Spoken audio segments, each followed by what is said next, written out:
Muy buenas tardes a todos. El día de hoy continuamos con este ciclo de reuniones en el grupo de interés de pediatría. El día de hoy la doctora Liliana Cortés nos va a explicar acerca de la puericultura y la crianza.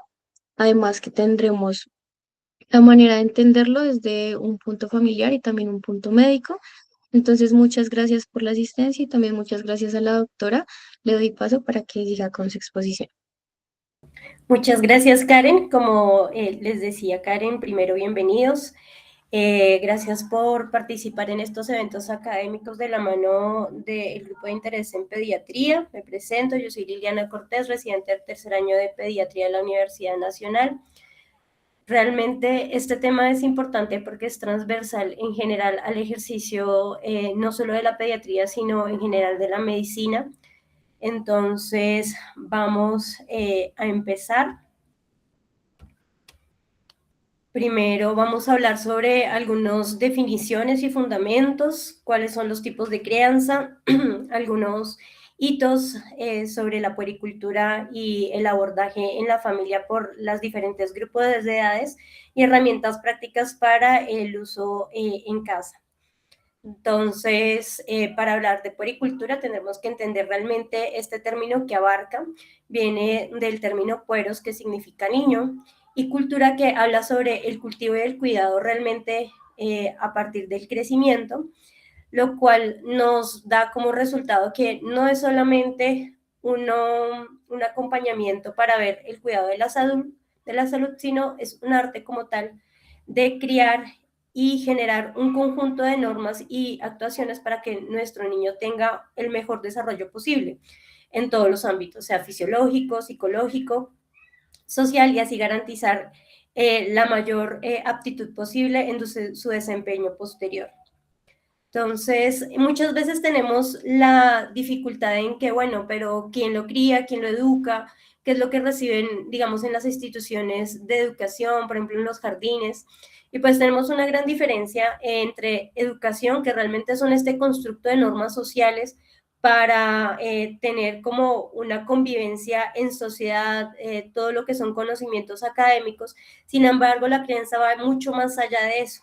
Por eso se considera un arte, porque no solo es dar como estas normas y estos constructos, sino hacerlos a través del afecto, brindar seguridad y todo lo que es la construcción del valor y la ética dentro del entorno y el crecimiento de los niños. Entonces, en realidad no podemos instruir sin un vínculo, como no se puede criar sin amor. Entonces, la crianza surge de un proceso sociocultural donde va a plasmarse de forma diferente dependiendo del nicho en el que nos encontremos. No va a ser lo mismo criar para alguien de la ciudad como para alguien del campo, para alguien de una comunidad indígena, por lo cual no existe una única forma que se considere correcta. Está en nuestro poder no llegar a juzgar algunas prácticas que para nuestro conocimiento no sean apropiadas por los ser diferentes, ya que no es una única forma. Entonces tenemos que tener un diálogo entre los padres o los cuidadores para llegar a un acuerdo y no imponer como tal nuestra visión de la crianza o nuestra visión de los actos que se relacionan al cuidado de los niños sobre sus propias concepciones. Entonces tenemos ahí como dos puntos de vista que van a estar entrelazados entre lo que puede hacer el pediatra en su consulta, en su labor, y lo que puede hacer la familia, pero los dos encaminados a tener el mayor aprovechamiento de los recursos para garantizar el crecimiento adecuado en una forma holística de ese niño, tanto emocional como física, a lo largo de los años. Entonces, partimos de nuestro niño como un ente de derechos, pero este niño viene rodeado de muchas personas, empezando por su núcleo primario, que cada vez va cambiando mucho este núcleo primario dependiendo de la integración familiar que corresponde dependiendo de, como les decía, el nicho social en el que nos encontremos. Puede ser papá, mamás, dos papás, abuelitos, que es como los que nos van a brindar esta primera constelación maternal. Sin embargo, vamos a tener una familia extensa o esa red de apoyo que puede ser inclusive gente que no es la familia. los vecinos que le ayudan, en el colegio las maestras, y nosotros como cultura y sociedad también vamos a presentar unos recursos indispensables, por ejemplo, los jardines sociales o muchas entidades donde vamos a aprovechar las herramientas para brindar un acompañamiento. Entonces vemos que cada vez más por temas laborales también la crianza puede ser delegada. Por ejemplo, el papá y la mamá trabajan, el niño se queda o con la nana o con la abuelita o con la tía, ¿sí? Y partimos de una responsabilidad que es compartida entre todos los entes que participan de la crianza y el acompañamiento del niño en su proceso de crecimiento. Sabemos como tal que la etapa de la primera infancia es un momento crítico para el neurodesarrollo, donde se va a prestar toda la neuroplasticidad que vamos a usar a lo largo de toda nuestra vida, pero también se vuelve un periodo crítico donde cualquier noxa puede generar daño y lesión y limitar su crecimiento. Esto incluye las experiencias adversas en la infancia, como son el estrés, la violencia, los gritos, la negligencia, lo que va a aumentar de forma sostenida el cortisol, afectando todo lo que es la formación de hipocampo, corteza prefrontal, que nos va a alterar el desarrollo de las habilidades ejecutivas como la memoria, el aprendizaje, inclusive el control de impulsos. Entonces, realmente fomentar este vínculo, este apego seguro nos ayuda mucho a limitar el daño de estas experiencias adversas en la infancia. Pero entonces, ¿cómo logramos esto? A partir de una crianza balanceada. Tenemos el mapa de crianza de la matriz de Brown-Mint, donde tenemos como 4 ejes en donde podemos tener afecto alto, bajo, con unos límites que pueden ser bajos o altos, donde tenemos las diferencias de ellos. Sabemos que los extremos nunca son tan buenos, entonces podemos tener un estilo autoritario donde tenemos un aumento de las reglas, pero un bajo afecto. Entonces se generan conductas también inapropiadas secundarias. Por otra parte, en contraparte tenemos el estilo permisivo, que es ahorita lo que mucho hemos visto con el advenimiento de la crianza respetuosa, que se ha perdido como el límite dentro de la pauta de la crianza con los niños, donde se les da todo lo que necesiten sin poner como reglas y se da mucha complacencia, lo que da también a múltiples alteraciones de la conducta que a largo plazo va a generar falta de control, más riesgo de llegar a violencia, a también consumo de sustancias. Entonces esto es importante tenerlo bajo control. Y otro que es ya como el otro extremo, que es el estilo negligente, donde no tenemos ninguna ni reglas, ni afecto, ni educación. Entonces los niños crecen aislados, entonces tampoco esto es positivo. Y ya en el que nosotros creeríamos que sería hacia lo que más nos queremos acercar, es a ese estilo como asertivo democrático, donde tenemos tanto mucho amor, mucho cariño, para resolver todas las necesidades de nuestros niños, pero también tenemos reglas y tenemos unos límites claros basados en el respeto mutuo. Entonces, como les decía, los extremos realmente son los que más daño nos hacen, porque en el autoritario, entonces, los niños tienden a ser niños que son ansiosos, que cuando llegan a su límite, entonces tienen explosión de comportamientos externalizantes, pataletas, rompecosas, golpean a personas, inclusive con los compañeros no tienen una buena relación en comunidad. Entonces por eso es importante no llegar a estos extremos. Y el permisivo realmente tiene un muy pobre control de impulsos, baja tolerancia a la frustración y dificultades también escolares. Como les decía, vamos a enfocarnos a llegar al estilo asertivo, donde lo que tratamos de hacer es, por medio de la calidez y el cariño y muchas herramientas que podemos tener, por ejemplo, tener claro las reglas en casa, que vamos a hablar más adelante, tener las expectativas también claras sobre el comportamiento de los niños. Entonces tratar de mantener también una autorregulación sobre la emocionalidad del adulto, porque muchas veces nuestros niños aprenden es del ejemplo del adulto. Entonces, si ante las situaciones de estrés el adulto responde de forma desproporcionada, el niño también lo va a hacer. Entonces, es importante también mantener esto. Cuando muchas veces los papás también se encuentran en un escenario en el cual hay una actitud o una actividad del niño que les genera estrés o cierto desasosiego emocional, entonces a veces usamos palabras hirientes que si bien no las sentimos realmente, el niño no tiene esa comprensión de que realmente solo era porque estaba enojado. Entonces muchas veces es tratar de limitar el uso de ese lenguaje y siempre usar lenguaje amoroso. Entonces, por ejemplo, como les muestro en la diapositiva, muchas veces uno puede opcionar por te amo incondicionalmente, pero realmente esto que estás haciendo en el momento no es aceptable. Entonces siempre vamos a hacer una valoración, una validación emocional, pero acompañadas de consecuencias, que eso lo vamos a evaluar más adelante. Entonces, ¿cómo le podemos hacer este acompañamiento a estas familias? Entonces, participar incluyente. Cada vez más tenemos que tener en cuenta la percepción y el pensamiento que tiene el niño. Por más que sea el niño, ellos tienen ideas, tienen conceptos, tienen en su imaginario muchas cosas de qué es lo que les espera, qué es lo que quieren y tenemos que tenerlos en cuenta para agregarlos no solo a la participación médica, sino también a la participación de las dinámicas familiares. Muchas veces que porque el niño es pequeño, entonces lo relegamos y no lo incluimos en la toma de decisiones. Entonces, también muchas veces tenemos que aprovechar los espacios para ponerlos en un contexto reflexivo para que los padres cada vez más sean capaces de distinguir, bueno, a mí cómo me criaron desde el saber de mi familia, de eso que creo que realmente estuvo bien, ¿cierto? Y que puedo modificar a lo largo de lo que hemos venido aumentando en conocimiento o de pronto en experiencias, porque no siempre sabemos que lo que como me hicieron a mí estuvo bien, porque a veces el conocimiento de los padres o hay un pensamiento que no sé si de pronto lo han escuchado, que es como, pues a mí me criaban así y mire, resulté bien.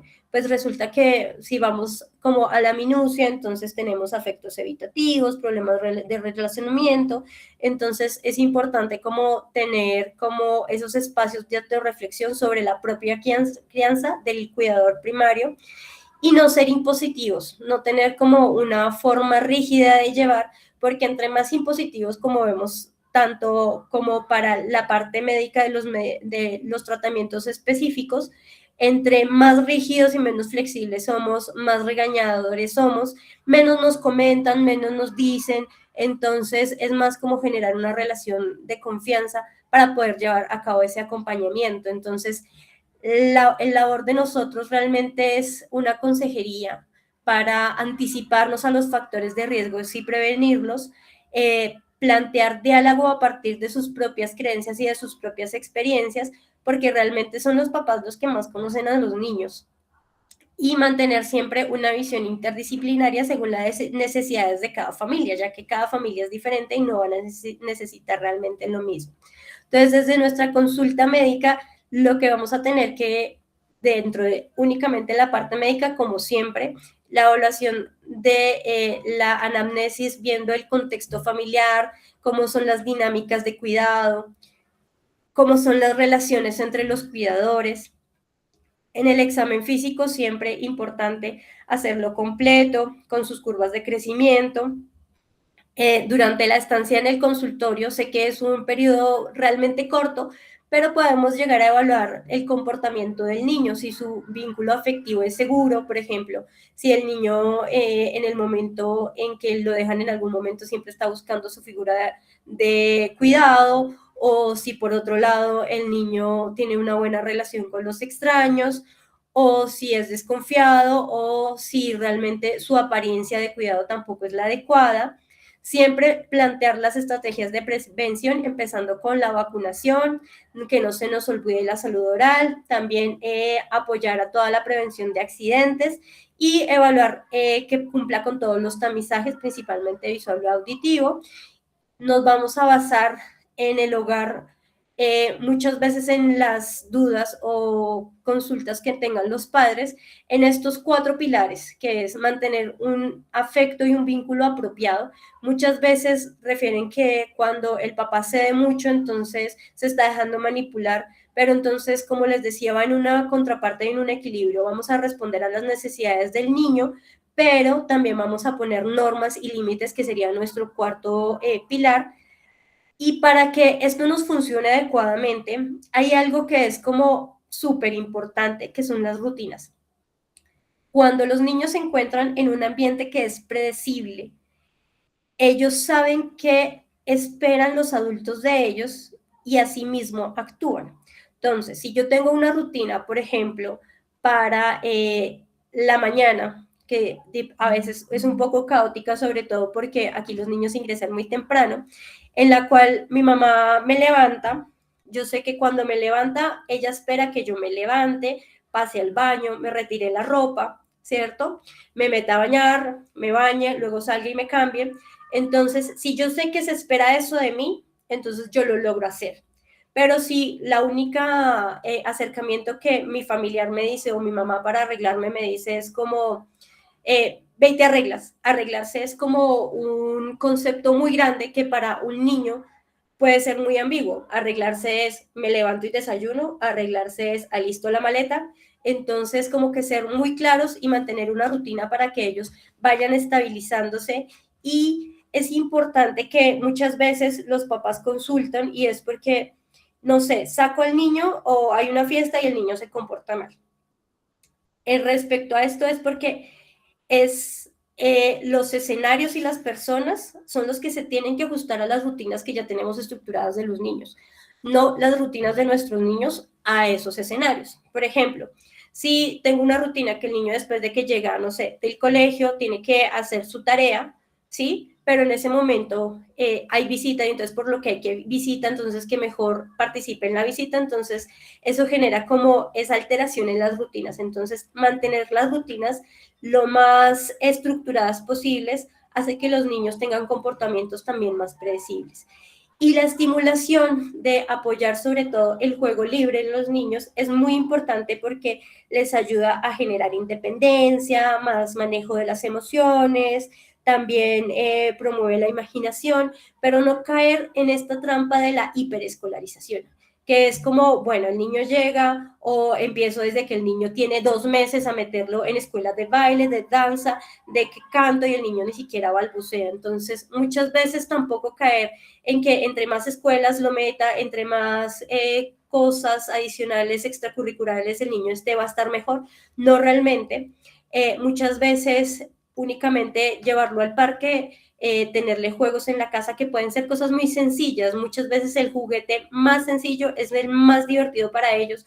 Una caja de cartón se puede convertir en un castillo, se puede convertir en una cancha, se puede convertir en una casa, en un viaje.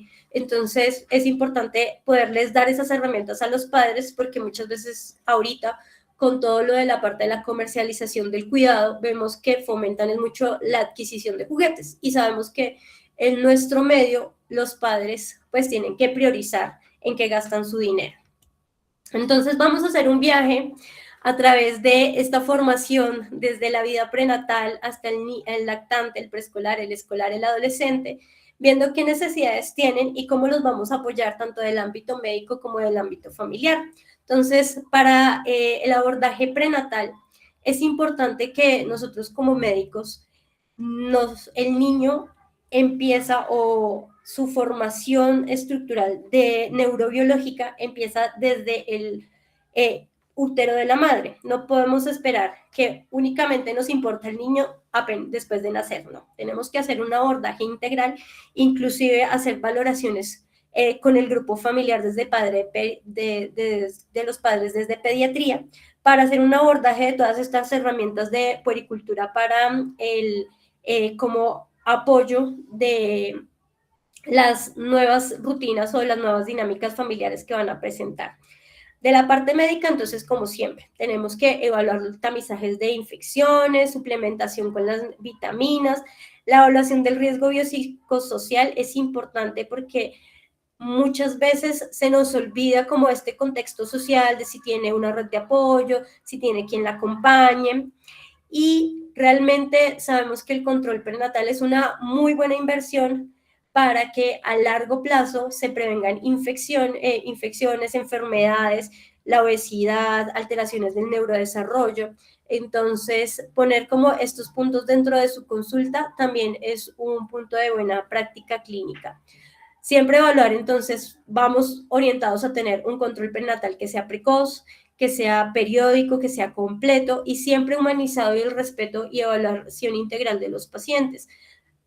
Principalmente, evaluar suplementación con vitaminas, que no se les olvide nunca el ácido fólico, mantener la vacunación, ahorita pues con más importancia cuando tenemos muchas vacunas para la materna y ahorita con la vacuna del virus sincitial que nos va a ayudar también al recién nacido, empezar con la estimulación prenatal y aquí algo que no está en la diapositiva, pero es muy importante empezar a hablar sobre lactancia materna, porque si preparamos a la mamá desde que está embarazada de los pros de la lactancia materna, qué esperar de la lactancia materna, que está bien, que podría no ser tan cómodo, por ejemplo, el dolor, las laceraciones, una buena técnica, nos va a ayudar a mejorar también la adherencia.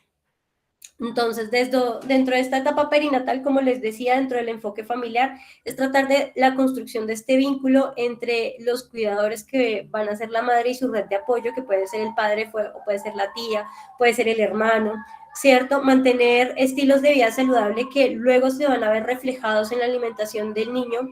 También ayudarla a la gestión de las emociones, porque muchas veces se nos olvida, empezamos a pensar únicamente en el recién nacido, en el bebé que va a estar, pero se nos olvida los papás como seres individuales y siempre garantizar que tenga un acompañamiento integral, no solo del personal de salud, sino también de su red de apoyo. Hay un hito que es muy importante, que es cuando tenemos adolescentes encarando como esta responsabilidad de ser padres. Entonces, muchas veces tenemos muchos retos porque queremos que este adolescente tenga como la responsabilidad, si ya asumió de tener su maternidad o su paternidad, de que tenga la responsabilidad sobre este nuevo ser, pero que tampoco pierda la responsabilidad sobre sí mismo y que no pierda como los objetivos que se había plantado a largo plazo. Tener en cuenta que ellos tienen mayor riesgo de prematurez, bajo peso, de tener alteraciones emocionales como depresión postparto, y es importante entablarnos en una red de apoyo. Si no es una red de apoyo familiar, hay muchas instituciones que también apoyan a los adolescentes cuando están en este proceso. Ya cuando tenemos nuestro recién nacido, entonces siempre el examen físico que no puede faltar, detallado, ahorita el advenimiento de todo el tamizaje neonatal completo, la promoción de la lactancia materna empieza desde el primer momento con la lactancia en la primera hora de vida. Y algo que es muy importante que a veces se nos pasa es dar como esas recomendaciones sobre cuidado del cordón umbilical, porque se nos parece que es algo que sería de sentido común y muchas veces después los recién nacidos vuelven a consulta por onfalitis, pero es porque no les enseñamos a cuidar el cordoncito, inclusive desde tips muy sencillos como decirles el cordón siempre va por fuera del pañal, no hay que echarles jabones, no hay que echarles nada adicional, solo agüita, limpiarlo y dejarlo muy, muy, muy seco. No hay que introducirles nada, no hay que movilizarlos, no hay que ponerles botones, no hay que ponerles fajas. Algo también muy importante para la tranquilidad de las mamás o del grupo familiar en un recién nacido es mantener como estos signos de alarma que van a tener para poder consultar a urgencias. Entonces, los de siempre, que no coma nada, que todo lo que coma lo vomite, que succione muy mal, que llore y no se calme con nada, que tenga fiebre o que lo sienta muy frío, que lo vea muy irritable o que esté por lo contrario muy dormido y que no se despierte con nada. Es importante para que ellos se vayan tranquilos a casa, siempre con el plan de los exámenes y el seguimiento, en la educación sobre lactancia materna, insistir y persistir sobre lo mismo y algo muy importante, el vínculo. El vínculo en las etapas iniciales es muy importante porque nos va a permanecer como en esta parte social, afectiva, ¿sí? Y nos ayuda para también generar un estado de protección desde su núcleo inicial.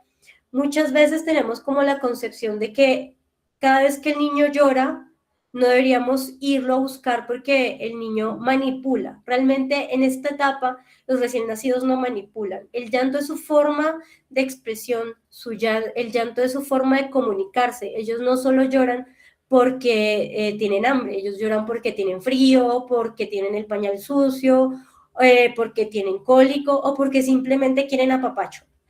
El recién nacido estaba acostumbrado a estar en la pancita de la mamá, rodeado de calor, de los latidos del corazón de la mamá, acompañarse, y que ahora lo estemos dejando solo, relegado, y que si llora entonces lo voy a dejar llorar, eso nos va a generar un apego inseguro y va a afectar nuestras redes neuronales a largo plazo. Entonces, apoyar a las familias en el enfoque de que vamos a atender el llanto según las necesidades del niño, las vamos a cubrir, sobre todo en el recién nacido, que es muy importante.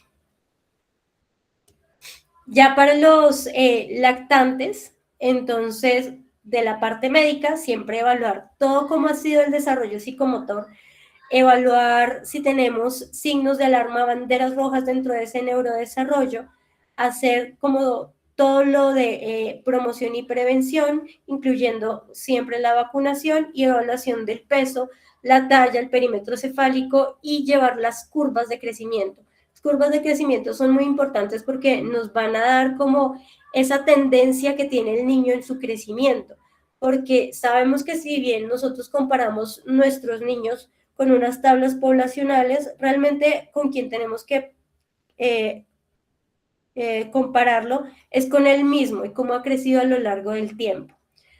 Mantener las recomendaciones de la lactancia exclusiva mínimo hasta los 2 años de ser posible según las condiciones familiares, empezar con las prácticas y la educación sobre alimentación complementaria y promover medidas siempre de prevención, el lavado de manos y la preparación segura de los alimentos. En el enfoque familiar, hay algo que en muchas comunidades rurales vemos, que es que al niño lo dejan por ahí en el piso y mucha gente se pone un poco de los cabellos al ver estas prácticas de crianza, pero a lo largo de los estudios se ha visto que mucho de estas conductas les ayuda a su estimulación. Además, conocemos todo lo de la teoría de la higiene, que en cuanto más limpiamos al niño y más lo limpiamos y no permitimos que tenga exposición a los alérgenos, al mugre, pues posteriormente va a desarrollar más infecciones. Entonces, es importante el tummy time, que lo dicen que es como dejarlo mucho tiempo en el suelo. Igual vamos a ver que esto tiene como unos requisitos de mantener ese escenario seguro, pero que les va a fomentar todo su neurodesarrollo, su independencia y su capacidad para resolver pequeños problemas que se les van a presentar. Esto ahí es muy importante, que nosotros somos 0 caminadores. En el caminador 1 no estimulan el crecimiento óseo porque no hay un buen apoyo. 2, como los papás ven que el niño está en el caminador, entonces creen que ya ahí está totalmente seguro y el niño agarra en ese caminador y se va por las escaleras, se cae, se tropieza. Hemos visto demasiadas fracturas y traumas que se pueden prevenir únicamente por el uso del caminador. Entonces, realmente 0 recomendado. En cuanto a la parte de la alimentación, enfocarnos en que no solo es alimentación, es estimulación. Estimulación en colores, sabores, olores, texturas. Entonces aquí también es importante porque entramos en una tendencia de que el niño está comiendo y medio se unta y lo limpiamos. Entonces él aprende que esa interacción con la comida no es tan saludable. Entonces no, realmente es un tiempo para que la familia se reúna sin pantallas, ¿cierto? Sin celulares, donde sea un espacio que el niño también vaya poco a poco viendo, que es un espacio familiar donde se reciben los alimentos, pero también genera estimulación de los diferentes grupos que ya vimos. Las prácticas, en este momento se empieza a regular la higiene del sueño. todo lo que es los horarios del sueño, ya que empiece a pasar la noche de largo, a mantener la rutina, entonces podemos establecer rutinas como en unos horarios, entonces a partir, no sé, de las 6 de la tarde empieza el niño después de recibir su cena, entonces le pone su baño, su pijama, le leen el cuento, lo acuestan, le apagan la luz. Aquí es importante porque a veces los papás dicen, bueno, yo tengo una rutina del sueño, pero resulta que comparten la habitación con el niño y ellos son los que se quedan viendo televisión o estando por ahí a altas horas de la noche, pues el niño tampoco se va a dormir porque va a tener una estimulación constante. Entonces, no es que no exista la posibilidad de que tengan colecho o que compartan recámara, pero que mantengan la estructura de las rutinas, entonces, para que no intervengan en la elaboración de las mismas. Ya cuando el niño es escolar, entonces empezamos con los terribles 2 años, empezamos con las rabietas, con las pataletas de parte del médico, entonces realmente lo que queremos es empezar a detectar como estas alteraciones del aprendizaje o del lenguaje, ver siempre los signos de alarma. Es importante acompañar a la familia en la evaluación como tal de la apropiación del control de esfínteres, porque muchas veces ustedes saben que aquí los papás, por el tema económico, cada vez están tratando de obligar al niño a que haga un control de esfínteres más pronto en relación al uso del pañal y al costo que este representa para la familia. Pero entonces hay que explicarles que los niños realmente el control de esfínteres empieza en la etapa preescolar, pero pueden durar hasta los 5 o 7 años, sobre todo el esfínter urinario, para tener un control total del mismo. Entonces, para que no se fuerce y no se generen conductas punitivas hacia los niños, por ejemplo, golpes, regaños, maltrato verbal o físico, en cuanto a este hito que en esta etapa, para, digamos, nuestra concepción sociocultural, ya deberían los niños tenerlos listos. También muy pendientes de la salud oral, los controles odontológicos y la terapia con la profilaxis con flúor. En la familia, la idea es brindarles herramientas para afrontar estos cambios de comportamiento que igual son esperables para la etapa del desarrollo del niño, porque están en esta etapa donde quieren hacer sus cosas. Entonces, yo ya no soy un ente que está pegado a mi mamá, a mi cuidador, sino que ya quiero hacer mis propias cosas, evaluar los propios riesgos y muchas veces eso cae dentro de, digamos, la previsión de las rutinas familiares. Dentro de nuestra crianza positiva, lo que les podemos apoyar para generar unas transiciones un poco más, digamos, lineales y estructuradas, es que si, por ejemplo, el niño está haciendo una tarea, por ejemplo, jugando, o el niño está viendo de pronto la televisión, que igual no aconsejamos las pantallas, pero hacer una previsión previa, como recuerda que vamos a salir al supermercado, nos vamos en 5 minutos, para que él sepa como que se va a acabar ese estímulo y va a seguir hacia otra actividad, porque si lo sacamos directamente de ese estímulo, van a haber pataletas, eso sí, ténganlo por seguro. Otra forma de anticiparnos es cuando tenemos dificultades en ciertos lugares específicos. Por ejemplo, muchas veces pasa que cuando vamos a comprar cosas, van de mercado, entonces los niños se antojan de cosas y quieren que se los compren, y si no se los compran, entonces se botan al piso y empieza la pataleta. Entonces, anticiparnos a eso es, uno, involucrarlos en la tarea. Entonces, si, inclusive si son niños pequeños, uno les da una hoja donde están los dibujitos de las cosas que se van a mercar y que le vaya poniendo una pegatina a cada cosa que se va poniendo. Y se queda claro, solo se va a poner en el carrito lo que está en la lista. Importante es que no cedamos y se mantenga como la estructura del compromiso previo, porque si cedemos, entonces él va a aprender que independientemente de lo que haga, vamos a hacer y vamos a continuar con lo que quiere.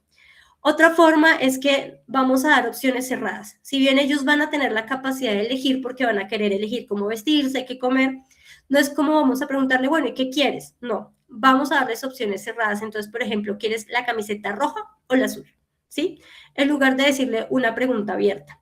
Y siempre en los momentos de crisis vamos a hacerle validación emocional, porque no los vamos a enfocar de que ellos no pueden expresar sus emociones, claro que sí. Muchas veces, inclusive los adultos, ¿cuántas veces hemos tenido una emoción que no hemos sabido descifrar y que nos sobrepasa y entonces solo por esa emoción tratamos mal a alguien, gritamos o lanzamos las cosas. Entonces, para los niños es todavía mucho más difícil. Entonces, desde la casa podemos apoyarlos a brindarles herramientas. Ahorita hay una herramienta que me parece que es muy eficaz, que es desde que los niños están muy pequeños, se les arma un rinconcito, una pared en la casa, donde se les ponen las imágenes de las emociones y se les va empezando a hablar de ellos para que ellos vayan sabiendo, así no las hayas interiorizado, cómo se podrían sentir. Entonces, por ejemplo, lo llevan al rincón. ¿Cómo te sientes? ¿Feliz? Ah, bueno, muy bien. ¿Cómo te sientes? Preocupado. Muy bien. Entonces, vamos a apoyarlos siempre, abrazarlos si se permite o simplemente acompañarlos para apoyarlos como en esa transición. Hay una herramienta para cuando ya el comportamiento es muy grande, muy alto, que lo podemos usar también en este rincón de las emociones, que es el tiempo de calma, que es como el time out, que es cuando sacamos al niño de esta actividad y lo dejamos solito, como decirlo de una manera, en un rinconcito aislado de los estímulos para que tome el tiempo de autorregularse. ¿Qué es importante aquí? Que el niño tiene que saber a qué va. Entonces, es una negociación previa. No se preocupen, los niños lo podemos usar inclusive desde los 2 años, ellos comprenden la instrucción, lo que se tiene que hacer es negociar desde antes, entonces decirle como cuando tu comportamiento no sea aceptable, cuando hagas rabietas, cuando no sé qué, cuando estés muy desaforado, entonces te vamos a dejar en este rincón, en este sofacito por tanto tiempo, para que te calmes, respires. A lo largo que el niño va creciendo, le podemos brindar herramientas, por ejemplo, respirar profundo, contar hasta 10, cantar una canción, lo que sea que le permita autorregularse. Tener en cuenta que el tiempo que vamos a usar no va a ser mayor a 5 minutos de ese tiempo fuera, que no vamos a estar prestándole atención, porque si cada vez que lo dejamos ahí y entonces decimos, no, no te has calmado, no, eso también es generar dificultades para la autorregulación. Entonces lo dejamos en ese tiempo fuera y esperamos que él mismo se autorregule. Sería para los niños más pequeños 1 minuto por cada año. Entonces, para los niños de 2 años, entonces serían 2 minutos, para los de 3 años, 3 minutos, máximo 5 minutos que podemos usar. Realmente es una herramienta que es útil si se usa de forma constante. ¿Eso qué quiere decir? Que todos en la familia que estemos dentro del cuidado y el planteamiento de las normas del niño lo podamos usar. Eso lo vuelve más fácil y el niño ya va sabiendo qué esperar y sabe que hasta que él no entre en calma, no se va a retirar. Esto es importante porque el tiempo cuenta es a partir de que el niño queda calmado, ¿cierto? No se cuenta cuando está llorando. Ya cuando el niño está escolar, entonces nosotros nos vamos a enfocar en todas las alteraciones de las dificultades escolares, siempre el tamizaje visual y auditivo, nuevamente. Aquí ya empezamos más enfocados, sobre todo, si bien desde siempre hemos guiado como toda la parte de la ganancia pondoestatural, siempre en pro de la prevención de la obesidad, ¿cierto? Alimentación saludable, realización de ejercicio y detección de las alteraciones de la parte académica para, en caso de que sea necesario, meterlos en programas de inclusión escolar para facilitarles la vida y evitar que sufran de bullying y problemas de trastornos afectivos posteriores. En la familia, estos niños ya pueden empezar a hacer actividades. No es como que es que el niño, como está en el colegio, lo único que tiene que hacer es estudiar, pues falso. Los niños pueden empezar a hacer actividades pequeñas acordes a su desarrollo. Entonces, en la etapa escolar, desde los niños más pequeños que empiezan la transición, una tarea dentro de la casa puede ser alistar su maleta todos los días. Eso es una tarea que puede ser acorde a las necesidades del niño. Siempre en estos empezamos como, bueno, no pantallas y pantallas, por cuánto tiempo, pero entonces tenemos que tener claridad sobre el límite de tiempo que van a tener, qué contenidos van a tener, ¿cierto? Y el acceso a ese contenido, quién lo va a regular. Siempre estar pendiente de con quién está el niño, cuáles son sus amigos, fomentar el deporte y de una forma comunicativa, sin generar reprimendas, ni tampoco algo coercitivo, ver cómo esas relaciones, porque sí podemos estar como alertas a esas conductas de acercamientos inapropiados de adultos o bullying en el colegio. Ya para los adolescentes se vuelve un tema más complejo, ya que pues, los adolescentes no quieren que nadie les diga nada, ¿cierto? Pero nosotros nos enfocamos en un acercamiento menos como un médico, más como un amigo, un asesoramiento, ¿cierto? Brindarle siempre la posibilidad de tener su privacidad, inclusive de una charla sin los padres, hablar siempre todo lo de salud reproductiva, sexual, manejo y prevención de las ITS. Con ellos estamos ahorita en una racha muy grande de depresión, intentos suicidas, cutting, entonces siempre abordar el tema de la salud mental y su relacionamiento con los pares para ver cómo estas conductas de riesgo y poderlas apropiar de forma temprana.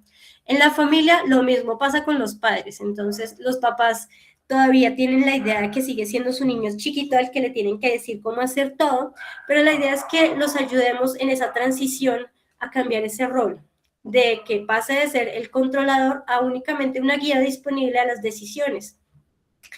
Como les decía, siempre apoyarlos en la confianza para que puedan hablar sobre sus relaciones sentimentales, su inicio de vida sexual y el cómo prevenir los embarazos adolescentes en caso de que llegue a surgir, cómo vamos a abordar la situación, promover como la resiliencia, el amor incondicional hacia su familia y empezar a proyectar todo lo que queremos más allá de la niñez. Entonces, ¿qué van a hacer a futuro? ¿Quiénes van a ser? ¿Cómo se van a desarrollar? Para que sin presiones, sin imposiciones, el adolescente se vaya desarrollando en su ambiente familiar de forma adecuada. Entonces vemos que el rol de los padres realmente es una comunicación que va a ir acorde al evento o el desarrollo de los niños, que va a ir dándole autonomía y soltándole, ¿cierto? Pero tenemos que tener claridad que ninguno es perfecto, ni nosotros como médicos, ni los papás son perfectos, realmente no hay como un manual específico de cómo ser papá, entonces lo importante es que siempre tengamos una presencia amorosa, de autocuidado, que fomente como unas relaciones seguras dentro de los cuidadores y sus niños. Y ya como para la última parte de la charla quería traerles como algunas herramientas que les podemos ofrecer, al igual que las que ya hemos retomado, dentro del abordaje de sobre todo las conductas de los niños. Entonces nosotros cuando el niño está enfermo, entonces recetamos un medicamento. Pero entonces cuando el niño tiene comportamientos que no son tan agradables, ¿qué les recetamos? Entonces yo les vengo a hablar aquí, hay muchos programas de acompañamiento parental.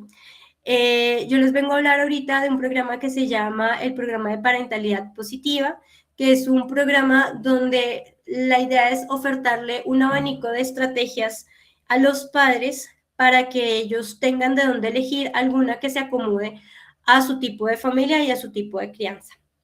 Entonces, les traigo los pilares de la crianza positiva de Triple P porque me parecen que son muy importantes y que se pueden asimilar mucho a los pilares que vimos al principio.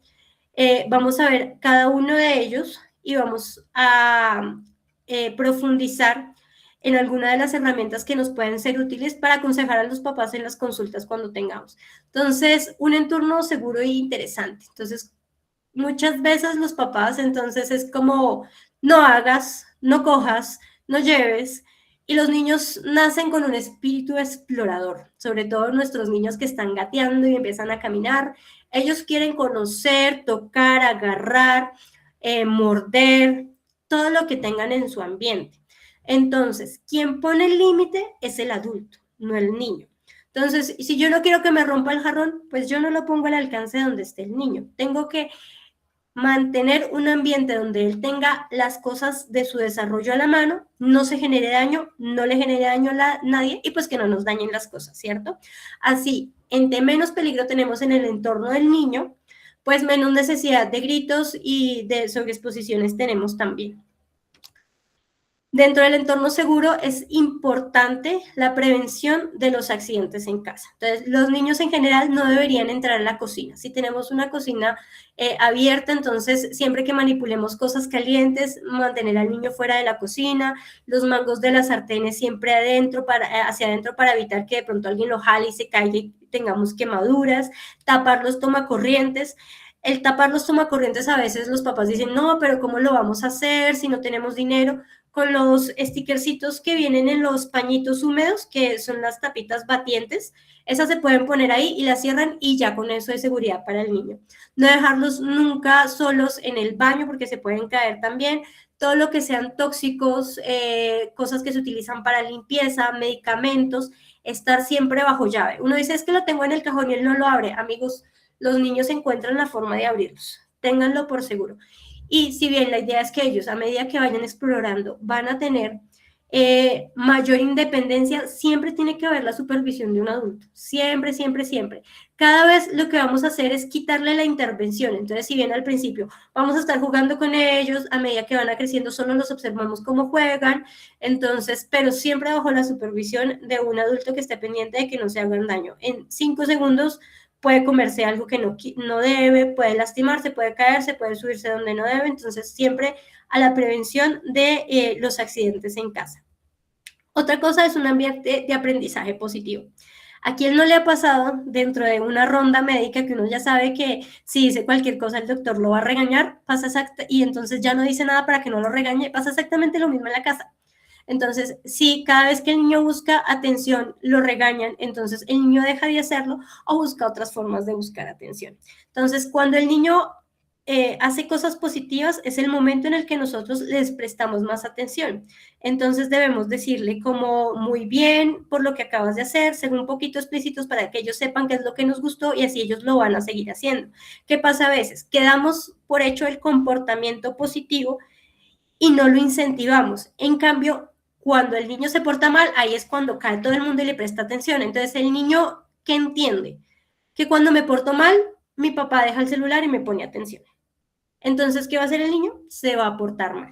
Entonces, es como ese giro de empezar a ponerle más atención a las cosas positivas. Hay cosas que de pronto no son tan importantes, que al niño no le van a afectar, no me van a generar daño, digamos, no van a romper nada, pero de pronto es un poco molesto. Por ejemplo, cuando los niños hacen muecas, cuando de pronto dicen una grosería, ¿cierto? Entonces, en ese momento, lo importante es no prestar atención. Se pasó por largo, no me interesó, porque entre más atención le prestemos, el niño más reiterativo va a ser. Algo importante aquí en el entorno de aprendizaje positivo es el tiempo de calidad. Nos han vendido la idea de que el tiempo de calidad tiene que ser horas dedicadas al niño. No. El tiempo de calidad es un tiempo en el cual estés dedicado exclusivamente al niño y pueden ser minutos, ¿sí? 10, 15 minutos y muchas veces ni siquiera tienen que ser corridos. Lo importante es que el niño sepa que usted está disponible, ¿sí? Que el papá está disponible para el momento en el que él lo necesita. Entonces, por ejemplo, el papá está mirando la televisión, el niño está haciendo su dibujo y quiere que le ponga atención de cómo le quedó el dibujo. Entonces, el papá lo ideal en ese momento es que retire lo que está haciendo, le ponga 2 minutos de atención con valoraciones descriptivas, no como, ay, qué bonito, no, sino como, uy, qué color utilizaste, por qué utilizaste este y no otro, ¿sí? Como intervenciones más constructivas y ya. Si en ese momento, por ejemplo, está cocinando y no puede dejar de cocinar, entonces decirle, dame 5 minutos y ya voy a hacer lo que estás haciendo, ¿cierto? Y cumplirlo, ¿no? Porque si le digo 5 minutos y después me ocupo en otra cosa y no voy, pues el niño realmente después va a buscar formas de llamar a la atención y como les digo, para ellos es más fácil buscar formas negativas de llamar la atención. La disciplina, como les decía, es importante que todos en la casa manejen el mismo concepto de disciplina, que tengan las mismas reglas. Estas reglas tienen que ser muy claras y dependiendo de lo que queramos fomentar, vamos a tratar de tener 1 o 2 reglas. Si tenemos muchas reglas, el niño claramente no se va a acordar y se las va a pasar, que sean predecibles, que sean lógicas y que sean justas. ¿Eso qué quiere decir? Que si la regla es no correr en casa, nadie corre en casa, ¿cierto? O si la regla es que nos vamos a dormir a tal hora, no porque ese día haya visita, entonces no nos vamos a dormir a tal hora. Siempre el refuerzo positivo, cuando se cumple la regla, entonces dar la aprobación con un comentario positivo. También acompañarnos no de castigos, porque es que el castigo suena a algo muy punitivo, sino de consecuencias. Pero esto lo mismo, en el momento que planteamos las reglas de la casa son estas, entonces si no las cumples va a pasar esto, ¿cierto? Y que las consecuencias sean relacionadas con la falta, no como que, por ejemplo, el niño no hizo la tarea, entonces como no hiciste la tarea te voy a dejar 2 semanas sin verte con tus amigos. Eso es muy desproporcional, ¿cierto? Entonces, que sea proporcional al evento y el niño va a tender a querer y que sean siempre fáciles de cumplir por usted, por los papás, porque muchas veces no los cumplen. Entonces el niño dice, bueno, independientemente de lo que haga, pues a la final no me van a hacer lo que me dijeron. Entonces, los errores, las inconsistencias, reglas que cambian según el evento, uso de violencia físico o verbal como parte de corrección. Otra parte es que no quiero que el niño haga nada, entonces lo sobreprotegemos y limitamos en la adquisición de la autonomía. Entonces, ya nos vamos más hacia la disciplina positiva, vamos a tener firmeza y amabilidad dentro de nuestras reglas, ¿cierto? La corrección, vamos a proponer un aprendizaje dentro de cada una de ellas, no como un desquite, no como algo punitivo, y siempre mantener unos límites claros, pero que ellos sepan siempre que pueden contar con los papás y que tienen su lugar seguro. Expectativas realistas, esto es muy importante porque ahorita tenemos muchas redes sociales donde todos los famosos dicen, no, mi niño tiene 1 año y ya suma, resta, multiplica, habla francés, griego, italiano. No, realmente eso no es el hito de desarrollo que se espera para los niños. Entonces, apropiarlos dentro del desarrollo propio del momento que tiene cada uno de los niños que van a su consulta y apoyar a la familia en ese tránsito hacia la vida adulta. Y este me parece que es algo que dejamos muy relegado inclusive para nosotros, y es el cuidado de sí mismo. Cuando los papás no cuidan de sí mismos, son papás que están cansados, que están enojados, que tienen problemas en el trabajo, que no saben separar como el límite dentro de lo que pasa en el trabajo, lo que pasa en la casa. Y entonces cuando uno está así de cansado con cualquier cosa, va a tener una reactividad a cualquier estímulo. Entonces es más fácil que lleguen a los gritos, a los golpes. Entonces fomentar también rutinas de autocuidado.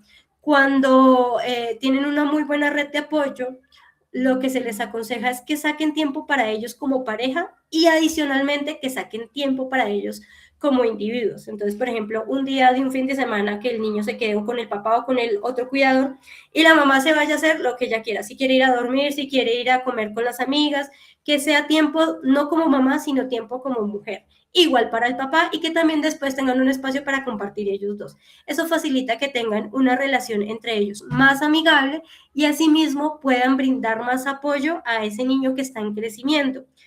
Porque realmente si uno está sin nada que dar, pues es muy difícil para ellos.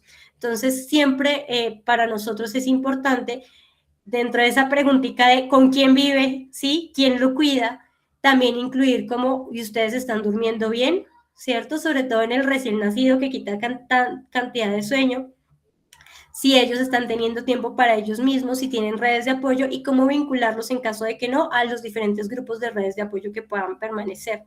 Entonces tenemos como este botiquín para la familia que es tener paciencia, como les decía, los niños aprenden del ejemplo. Entonces cada vez que tengamos un evento estresor, siempre tomar el tiempo para respirar, autorregularse y ahí sí hablar. Nunca ofrecer, igual esto también nos sirve a nosotros, un comentario o una reprimenda, una actitud cuando estamos bajo toda la emocionalidad de la ira o el descontrol, ¿cierto?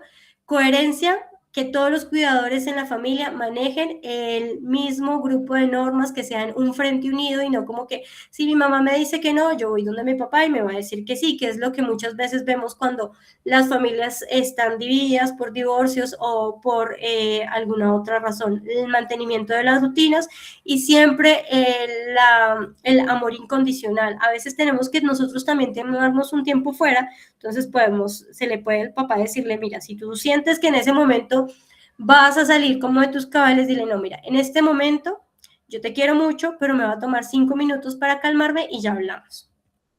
Entonces, en general, realmente la puericultura nos ayuda a todo esto que nos gusta de la pediatría, que es cuidar al niño de hoy, nos va a ayudar a cuidar al adulto de mañana.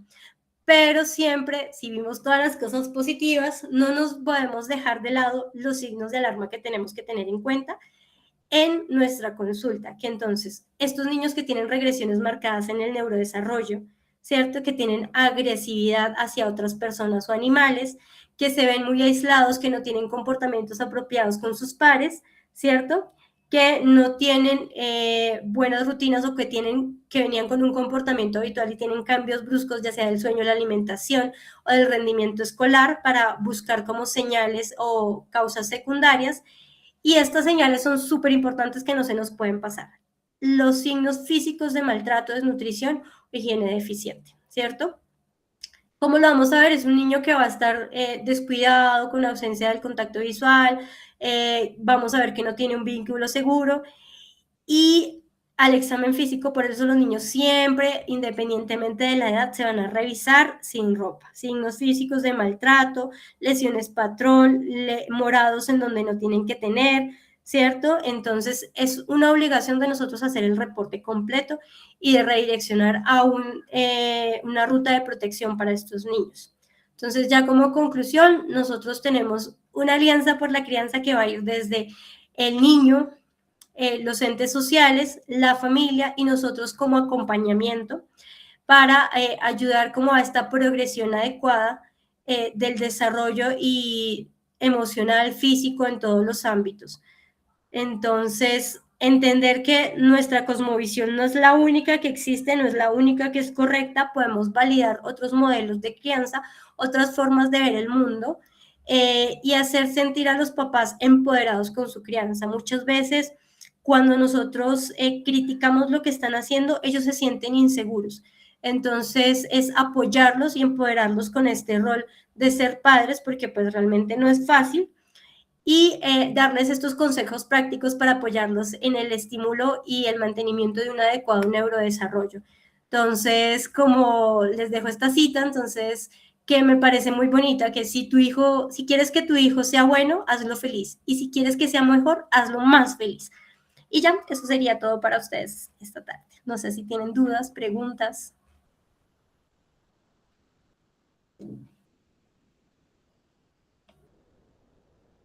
Bueno, mientras de pronto alguien alza la manito para dudas, quería agradecerte, doctora Liliana, fue una excelente charla.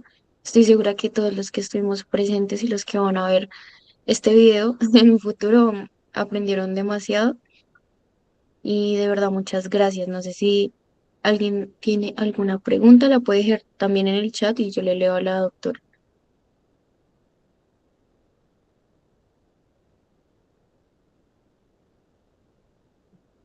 Sergio Gómez, levantó la mano. Aló, ¿ahí me escuchan?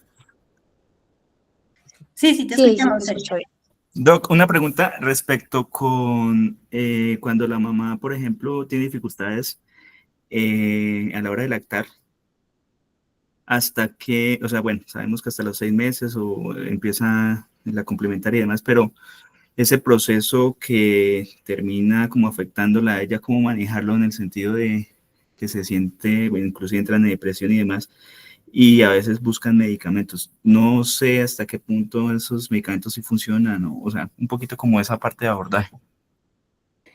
Perfecto. Muchas veces parte de las conductas que tenemos, sobre todo en este tiempo de lactancia, es que dejamos relegada a la mamá como mamá, ¿cierto? Y no nos preocupamos, o sea, todo el mundo llega y visitas al bebé, ¿cierto? Entonces, fomentar en esa red de apoyo que también podamos ayudarla con los quehaceres, a acompañar, inclusive en estos periodos de tiempo, que ella tenga tiempo para dormir, descansar, ¿cierto? Estos ciclos, que mantener el ciclo circadiano es muy difícil en ellas, porque van a estar como en un estado de hiperalerta, y pues los niños son demandantes, quieren comer cada 2 horas.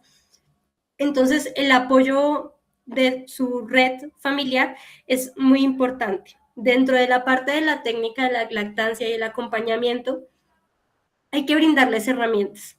Si para ella dar lactancia cada 2 horas está siendo muy desgastante, podemos ofrecer alternativas. Una alternativa es que ella vaya haciendo su banquito de leche, ¿cierto? Y hay tomas que se las puede dar el papá o se las puede dar esto del banco de leche. Así ella puede tener un sueño más reparador y más largo. Otra cosa es el uso de medicamentos. Hay muchos medicamentos que no limitan digamos, la lactancia materna. que se pueden dar y les van a ayudar a autorregular. Como les decía, el acompañamiento siempre tiene que ser multidisciplinario. Si nosotros vemos a esa mamá que llega a consulta con el recién nacido y vemos que tiene como signos de depresión, ansiedad, entonces vamos a redirigirlo desde nuestra consulta a una consulta psicológica para apoyo psicológico y darle como las herramientas de lo que sea más limitante para ella en ese momento. Si digamos para ella en ese momento lo más limitante es el sueño, ayudarle a entablar rutinas. Si bien el pro de nosotros es la lactancia materna, tampoco vamos a interferir con que ella pueda tener un buen descanso e interfiera después de sus labores de cuidado.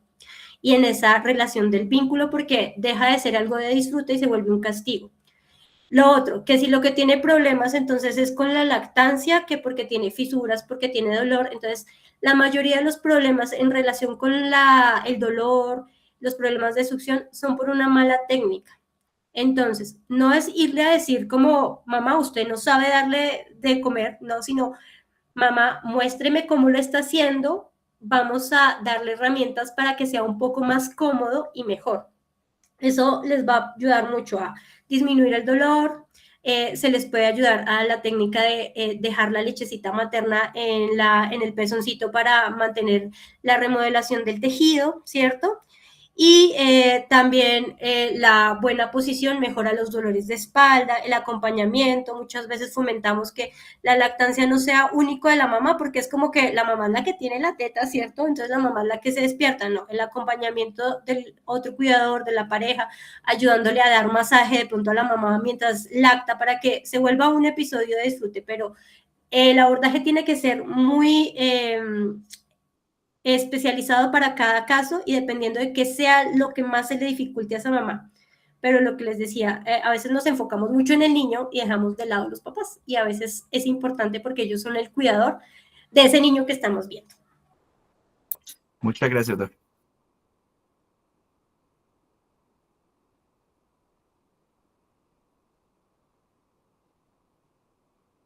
¿Alguna otra pregunta?